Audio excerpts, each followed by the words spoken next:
شہر حیدرآباد میں street food culture میں زبردست اضافہ، شاورما، میونیز، پانی پوری کے خلاف فوڈ سیفٹی عہدیداروں کی الرٹ جاری۔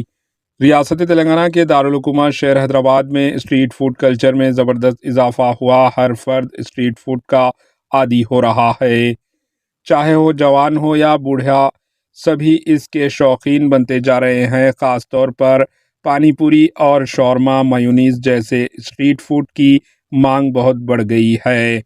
تاہم حالیہ دنوں میں ایسے کئی واقعات منظر عام پر آئے ہیں جن میں غیر صحت بخش اسٹریٹ فوڈ کھانے کے بعد کئی لوگ اسپتال میں شریک ہو کر اپنا علاج کروا چکے ہیں۔ شہر کے بنجارہ ہلز میں موموز کھانے سے ایک خاتون کی موت ہو گئی اور 50 سے زائد لوگ اسپتال میں شریک ہوئے۔ بنجارہ ہلز موموز واقعے کے بعد متاثرین نے نمونے اکٹھا کرنے والے فوڈ سیفٹی عہدیداروں نے میڈیا سے بات چیت کرتے ہوئے اسٹریٹ فوڈ کے معاملے میں اہم مشورے دیے۔ اسی دوران میونیز، شاورما، پانی پوری کھانے سے فوڈ پوائزن کا انتباہ دیا۔ انہوں نے میونیز اور شاورما تیار کرنے کے بعد فوری استعمال کا مشورہ دیا۔ 3 گھنٹے کی تاخیر پر فوڈ پوائزننگ کے زیادہ اندیشہ ہے۔ فوڈ پوائزننگ کے سبب بننے والی اسٹریٹ فوڈ سے گریز کیا جائے تو بہتر ہوگا۔ عہدیداروں نے کہا کہ اسٹریٹ فوڈ وینڈرز کے خلاف خصوصی مہم شروع کی جائے گی۔ دیوالی کے موقع پر بھاری مقدار میں مٹھائیاں تیار کی جاتی ہے۔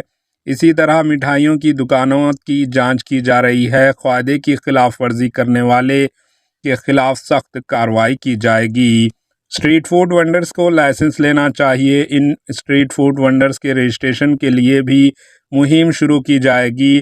جملہ 3000 افراد کو لائسنس جاری کیا جائے۔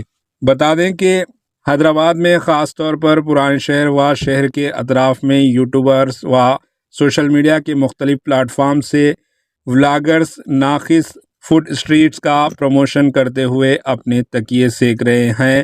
لہٰذا عوام کو چاہیے کہ جس ریسٹورنٹ و فوڈ اسٹریٹ میں آپ کھا رہے ہیں وہ ٹھیک ہے یا نہیں۔